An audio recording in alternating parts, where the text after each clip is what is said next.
O Rota 51, nos 34 anos de Eunápolis, entrevista o engenheiro florestal, Dr. Pedro Vaillant.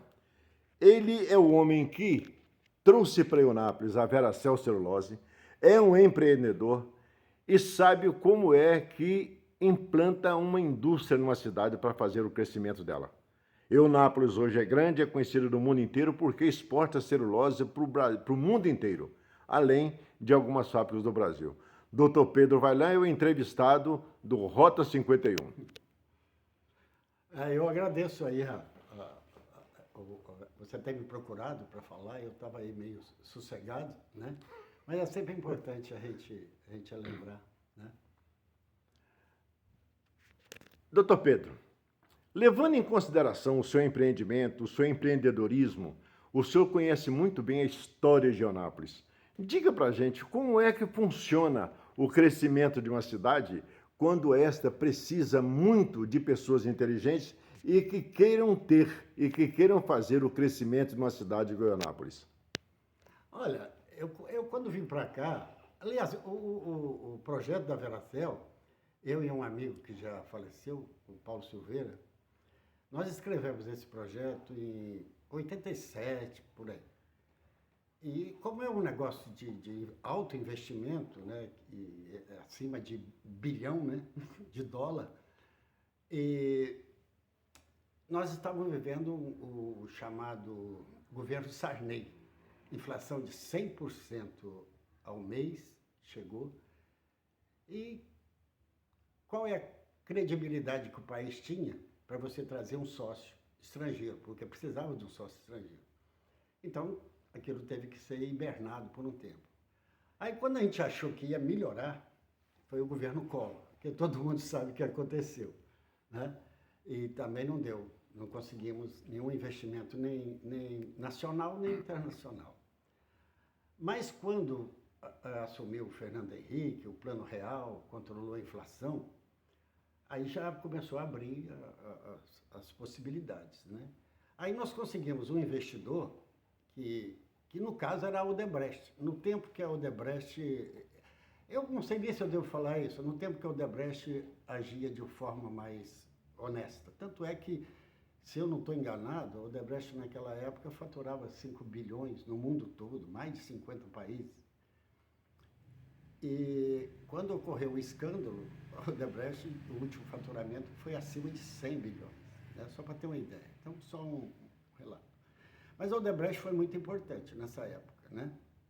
E ela permitiu que a gente começasse e criasse as condições objetivas para atrair capital.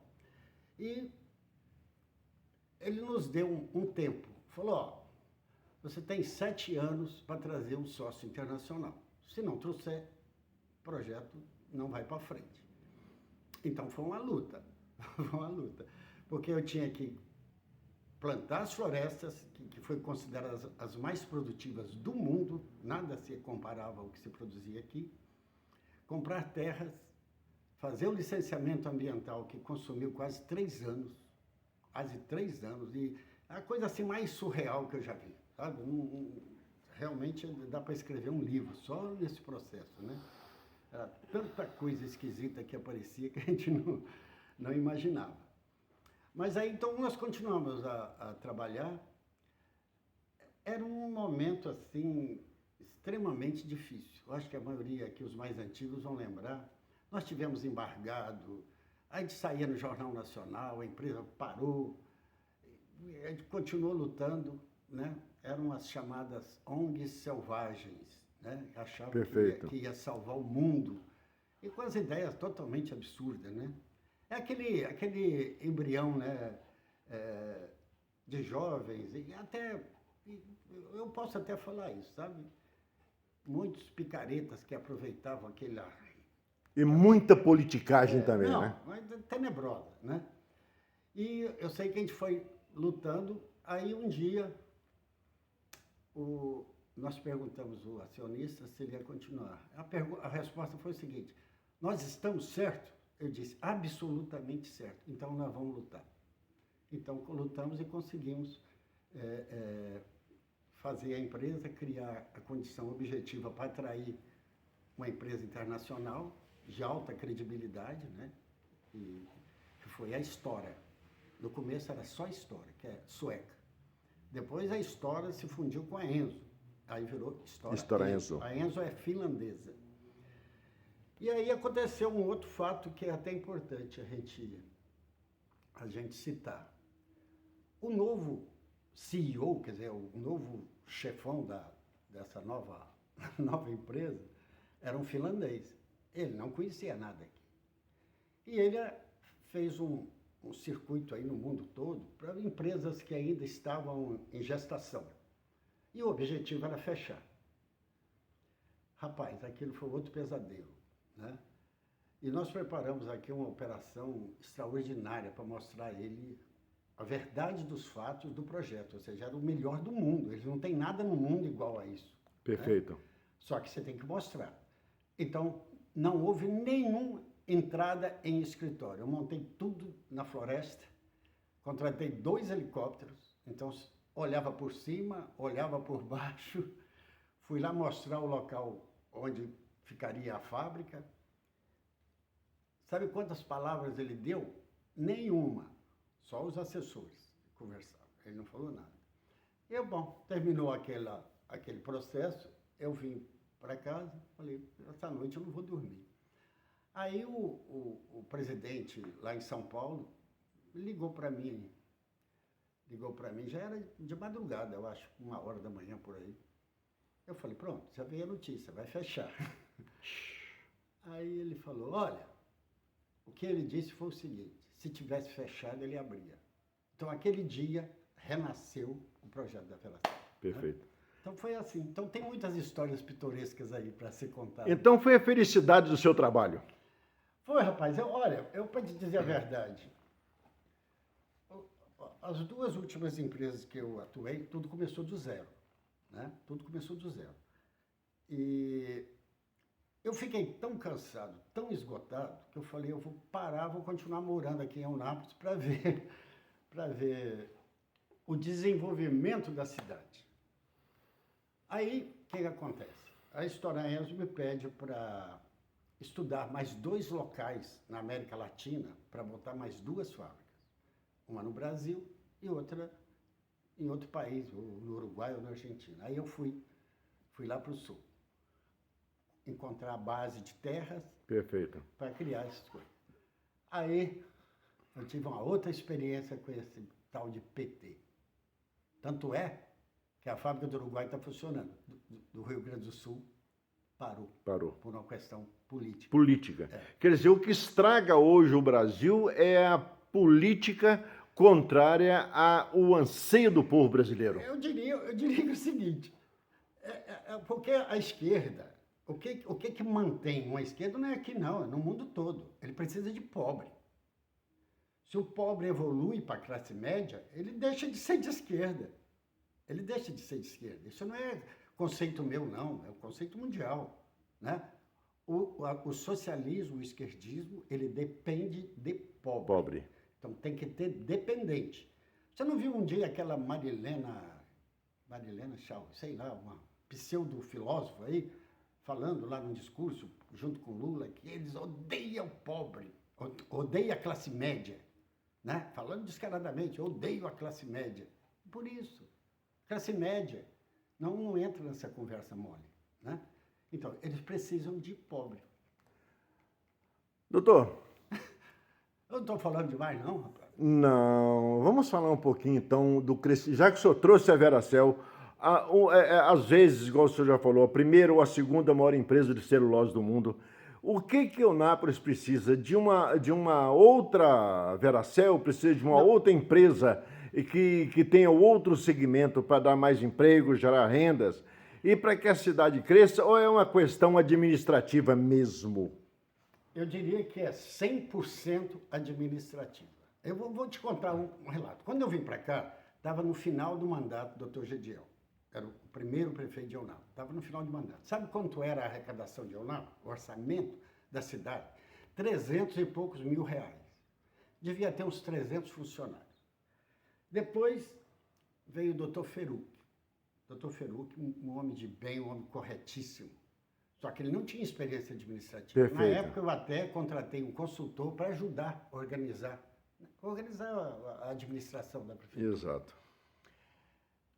Era, se não estou enganado, era em torno de 500, 600 mil reais por mês o orçamento da prefeitura. E tinha 400 funcionários. Hoje, a prefeitura tem um orçamento de 30 milhões e tem quase 5 mil funcionários. O que você acha disso?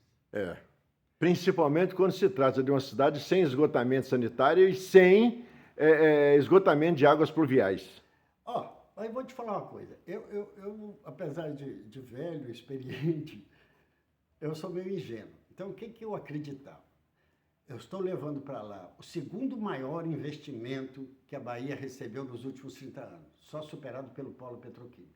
Perfeito. Então, já que vai para lá um investimento desse porte, a cidade vai acompanhar. E aconteceu o contrário. Aconteceu o contrário, é isso que você vê aí, né? Você tem aqui, desculpa a expressão, você tem 115 mil pessoas flutuando aí sobre fezes. Exato. Isso deprime a gente, né? Você vê 30 milhões de orçamento que é gasto só com a máquina. Você não vê não, porque você vê de vez em quando é um cala-boca, bota uma plantinha no jardim, faz um asfaltozinho de milímetros, né? E vai enganando, distribui bondades, não é isso? Perfeito. O que você vai fazer? Bom, e Pedro Vaillant, candidato a prefeito de Eunápolis, que é o que a gente ouve de alguns segmentos, aquele segmento que conhece Pedro Vaillant, sabe a idoneidade, a capacidade, o empreendedorismo. Pedro Vaillant seria um candidato a prefeito nas próximas eleições? Olha, já várias pessoas me procuraram mesmo para isso. Eu falei, tudo bem, eu acho que eu tenho competência, eu tenho uma história, um histórico bom, só não tenho voto, né? E quem é que elege o prefeito? O que elege é a periferia. Exato. Né? Então, eu sempre acreditei o seguinte, você não sobe uma escada do primeiro para o último degrau, você tem que subir degrau por degrau. Perfeito. Então, tudo tem que passar por um processo. Eu, provavelmente, vou ser o presidente do partido do presidente aqui em Eunápolis. E eu já consegui botar dentro do partido os empresários importantes que empregam, né, geram riqueza na região. E eu entendo que quem tem que gerir a cidade é quem emprega, corre risco, paga imposto e investe. Aí você vai ver a história dos prefeitos que já passaram aqui. São médicos, por causa o médico sempre cativa mais as pessoas, por causa do atendimento. A saúde dá voto, né? Eu ria muito quando o Gediel me contava as histórias dele, que eu não vou nem contar aqui. Então, você tem médicos, né? Aí aparece um Robério. Eu até brinquei um dia, eu falei assim, dos que eu conheço aqui, falando de brincadeira, lógico, né? Todos vão para o inferno. Aí ele falou, mas eu também. Eu falei, você vai para o lugar mais frio, porque pelo menos você deixou um rastro, você deixou alguma coisa, né? Exato. Porque ele era bom nisso aí. Praticamente toda a infraestrutura que você vê hoje aqui foi ele. Sim, Roberto. Mas a gente sabe como é que funciona. Então, você sabe aquela parceria, será que eu posso falar, diabólica, né? Entre executivo e legislativo? É o que está acontecendo, né? Mas sempre foi, eu não culpo nenhum deles, é um modelo. Se você não mudar o modelo, ou seja, quem tem que gerir a cidade é quem emprega, produz, paga imposto, corre risco, né? Perfeito. Mas não tem. Então, o meu projeto não é que seja eu candidato, é que na próxima eleição seja um produtor rural, seja um representante de produtor rural, um representante do comércio, né? Da área de serviço. É a lógica. Agora, você vai, com todo perdão que eu peço aí ao Dapé, ao Robério e aos outros, qual é a contribuição que essas pessoas já deram para efetivas? né? Pode ter dado como cidadão, mas efetiva, de trazer benefícios, investimentos. Você não vê, né? Então, eu raciocino dessa forma, entendeu? Esse foi o Dr. Pedro Vaillant, o homem da palavra fácil, o homem que não esconde palavras para definir a sua ideologia, as suas ideias, e é um empreendedor nato. Então, o Rota 51 vai continuar fazendo entrevistas com Pedro Vaillant, porque sabe que ele conhece muito bem não só a cidade, mas o que a cidade precisa. Para o Rota 51, Paulo Barbosa.